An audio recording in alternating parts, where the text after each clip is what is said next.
What's that? We have all the bills here. Why did that come in? Why was that in the book? This must have been a proposal to It was a proposal on board. your board. Yeah, it was a project, 1-year business plan.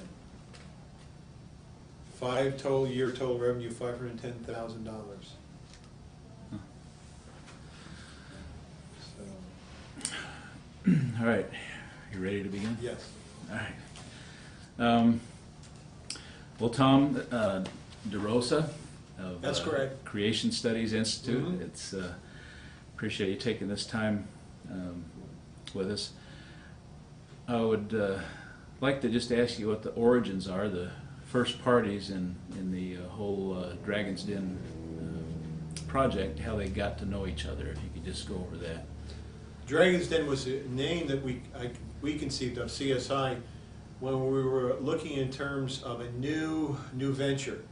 CSI has been working in the area of paleontology to a limited extent in Florida. We have done many Ice Age fossil floats down the Peace River. We've actually taken up to this point about 9,000 people. But a few years ago, actually year 2000, we started to talk about some of these plans. And in 2001, a neat thing occurred. A letter was written to me by a former school teacher, Dana Forbes. Dana taught at Westminster Academy more than a decade ago. And Dana had found some dinosaur fossils on his property and written Dr. Wackus and mentioned my name, Tom DeRosa, and the Creation Group, if they'd be interested in coming out to his property and investigating what he had.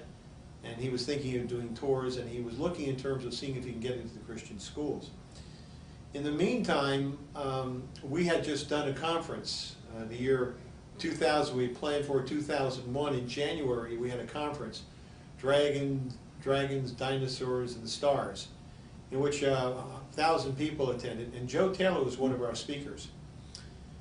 Joe is an expert in creation paleontology, did a great job in lecturing. And after it was done, we had much conversation. Pete DeRosa was with us, and he was our field director. He was appointed by the board as a field director and part of our ministry. And Pete was in planning for the conference. He took care of the helping us out with the exhibits, particularly with the mammoth exhibit, and also in the book table. Pete met Joe at the conference, and Pete invited himself to go with Joe on a dig. And very interesting, that dig was in May. Joe and Pete went on that dig, and something really coincidental happened. We know that God's timing is really God's timing. Happened on that stay. They wind up in Dana Forbes' property. Before they left, before Pete left, I told him, I said, you know, Dana Forbes wrote me a letter about his property. He has got dinosaurs there. And I lost the letter. I didn't know his address or anything. I got a phone call in May, early May, and it was from Pete. And Pete said, guess what? I'm in Dana Forbes' house. I couldn't believe it. Dana Forbes was looking for somebody to help him dig dinosaurs. And he made a plea at a church service in which one of Joe's diggers was there. I don't know his name specifically. But the long end of the story is that Joe took it upon himself with he was out there for Dr. Ba doing a excavation there, and he decided to take, after the day's work, to take a visit at Dana's property to see what was going on. He did, and he reported on the phone to me that day in May that there are lots of dinosaurs on this land. And so we were all excited, and when Pete came back, we started to make a proposal, and we titled it Dragon's Den. We went ahead and put a script together. We wanted to, if we were going to do this project, we had to figure in terms of how much money it was going to cost and where we're going to go with it, how the ministry was going to be involved in it. And I immediately, we took this work, and our office developed a business plan. Took some of Pete's data. He was liaisoning to Joe Taylor. Joe Taylor is the master excavator and paleontologist, so we needed to lean on him to start our journey, to start our work. In that, by the way, in the May visit with Pete, his primary purpose, I understand, was to give the kids and the family experience of digging dinosaurs up. And from what I understand, they made a friend of Joe, and Joe took him on and had great expectations, just like we had for them. And what happened then in May was we started to really formulate the idea, as you saw with the business plan. We brought it before the board gave us the okay to go ahead with it. And actually this wasn't really put together until a couple of months, 3 months actually. I think it was the fall that the plan was really in place. But part of it included to go out and to actually do the first excavation. And to do that, we had to raise a fair number of money. And so there was talk of, if we're going to raise that money, and we looked at the business proposal, we opened it up to Answers in Genesis. And we did that in the end of August, 1st of May of 2001. Right after we got off the, we didn't even get on the property, but we made that proposal in August.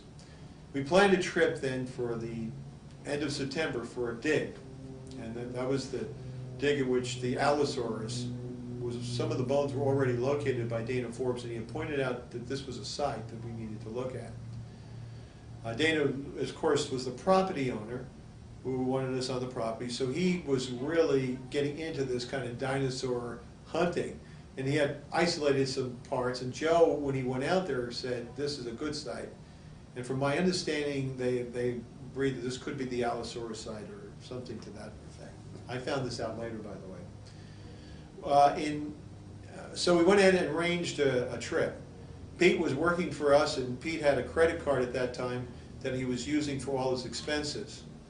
And Pete, on CSI, we went out to the Canham conference. He went with me to Mike Zorbath's proposal, the Dragon's Den proposal that I wrote, and we presented it to AIG. They accepted it, the board accepted it. We appeared before their board because at this conference, they not only had a conference, but they also had a board meeting. And so Pete DeRosa, myself, Mike Zorbath, and Buddy Davis were the initial committee, and then we went ahead before the board. Buddy Davis works at AIG. The board accepted it, and then we went ahead and planned. And Dana, of course, was excited. Joe was excited because he could use his talents for a purely creation purpose. Tom, was it unusual to work together with another ministry like Answers in Genesis on a project? Well, I think more importantly, yes, it was unusual. Well, Answers in Genesis and CSI have worked traditionally together. But to take Joe on, and to take his diggers on, and to take other people on, that was very unusual. It became a group gathering of different representative ministries who were going to work together to proclaim God as the creator. You know, we went out there at the end of September, and I remember those tall mountains and going up and down, short of breath, which later on I realized that I had problems with my kidney, believe it or not. Colorado was my point, which made me kind of wonder about my health, because there are steep little cliffs that you had to climb. We went with Joe and we found different sites and so on. He showed us sites, but more importantly, we actually did some digging. We excavated the Allosaurus's back. Now I need to let you know that there is some controversy here, and so I'm going to let you know. When I got on site, Pete DeRosa had told me that Mark DeRosa had found the Allosaurus, that he had found the site, found where it was. I was a bit confused. It was all new to me about the property, so naturally I believed Pete. And by the way, side note is that later I found out that this was not true. It was actually found by Dana Forbes, the owner of the property, in which Joe was called to excavate.